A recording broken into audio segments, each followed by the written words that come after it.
nag-live po ako sa mga GC ng lokal, nagulat po ako, may matandang kapatid na biglang nag-PM sa akin. Sabi sa akin, walang hiya ka, inunahan mo pa ako? Sabi ko, nireplyan ko siya, ano yung ibig sabihin mo bro, mag-exit ka rin?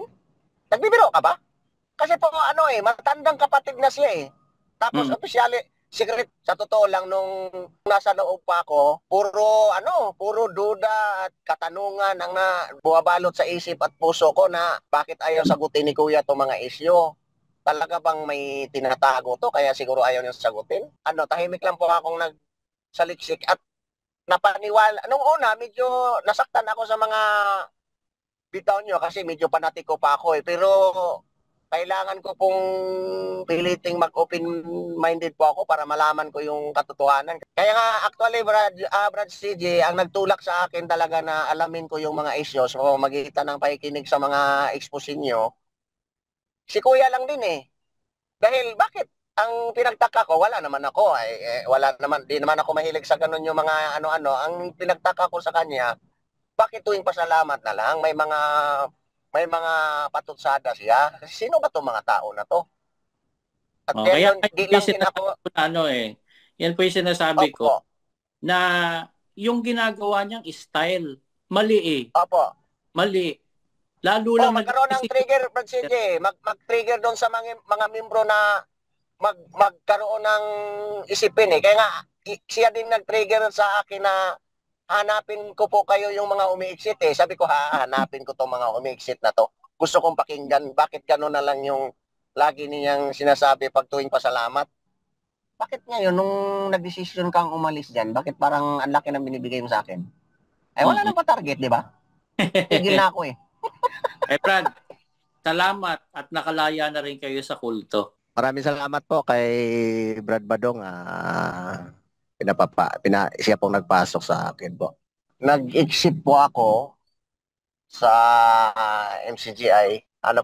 Noong April 30. Di ko akalain na sa buong buhay ko po. Ngayon ko po naranasan na akala ko po chismis lang po yung may mga ganong sistema na yung parang sinisiraan ka, pinapaiwasan ka, masamang tao ka na, demonyo ka na. Nagulat ako, akala ko po chismis lang, totoo pala talaga. Naramdaman nyo na rin po, ano? Opo, nagulat po ako kasi sabi ko sa isip-isip ko, paano ako naging demonyo sa loob ng iglesia, sa loob ng 14 years at saka 13 years akong naging group servant. Ang dami ko pong kapatid na natulungan, napahiram ng pera. Wala po akong argabyadong kapatid. Paano ako naging demonyo? Tapos mayroon pa akong chismis. Ang pamilya ko raw, kupin na raw sa lokal dahil baka raw mapariwara na yung mga anak ko. Sabi ko, paano magiging pariwara? Ang sabi ko po sa mga anak ko po, sa asawa ko po, kayo mga anak, dahil di naman nyo alam ang natuklasan ko dyan sa loob ng MCGI, magpatuloy lang po kayo dyan at nandito naman po ako, suportahan ko kayo. At ikaw rin magpatuloy po kayo kasi hindi naman nyo alam, mahirap po kasing umiksit dyan na hindi nyo alam ang alam ko. Kaya nga, kayo na pong bahalang umalam, di ko kayo turuan kung paano nyo alamin. Paano ako? Tapos nagtawid daw ako ng masamang diwa sa mga kapatid. Sabi ko, kung nagtawid ako ng masamang diwa sa mga kapatid, hindi ang pamilya ko nang una kong tawiran. Di ba? Correct. Oh, pamilya ko na lang ang unahin ko. Bakit ko pa mag-abala pa ako doon sa ibang kapatid ay hindi itong pamilya?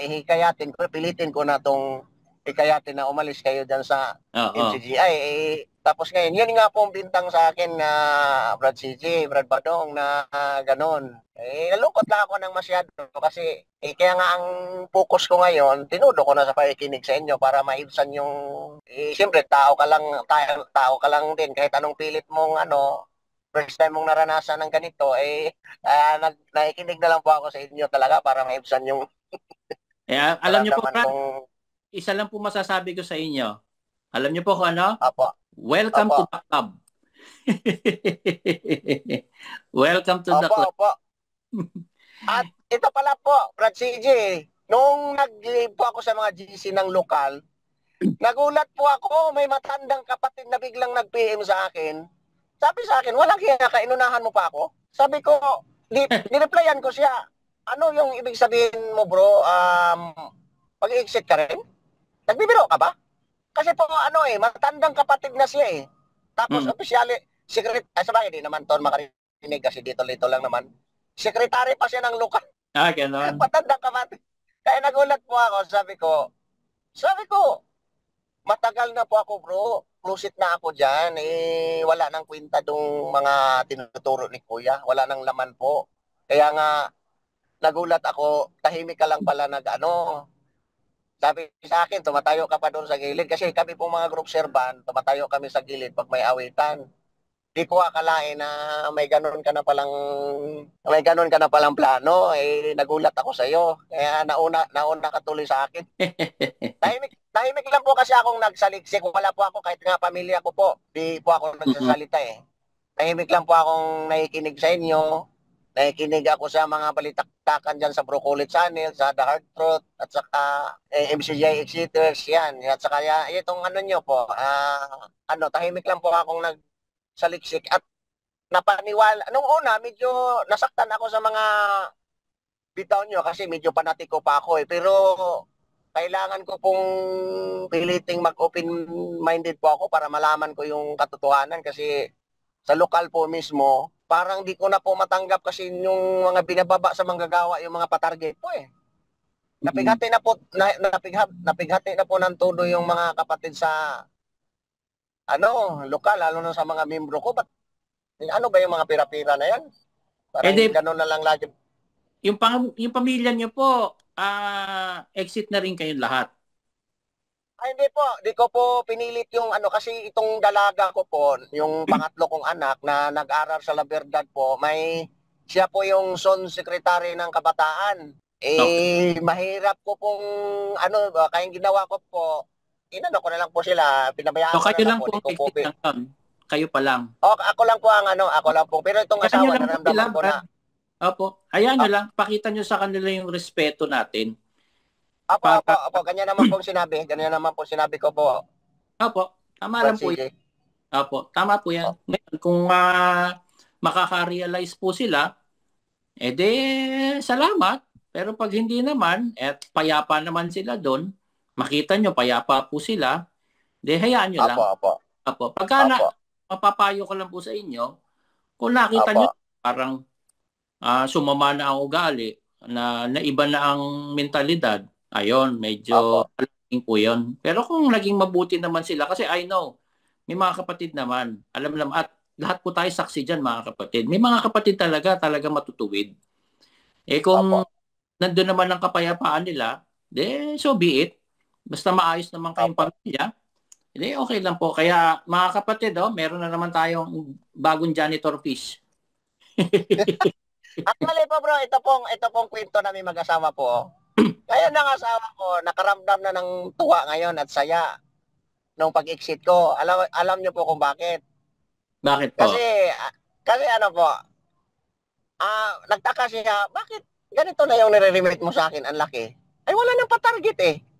Paano ako kaya malang nag-away tayo lagi sa pera kasi nai-stress ako sa tinataguan kita ng pera kasi kung di ka nagbibigay dyan sa patarget, para kang tae dinadandaanan dyan sa lokal, kaya napilitan ako magbigay. Mm. Kaya nga nagtaka siya ngayon na, kasi ang trabaho ko po nasa transport po, sa Grab po ako, Mm. Brad CJ.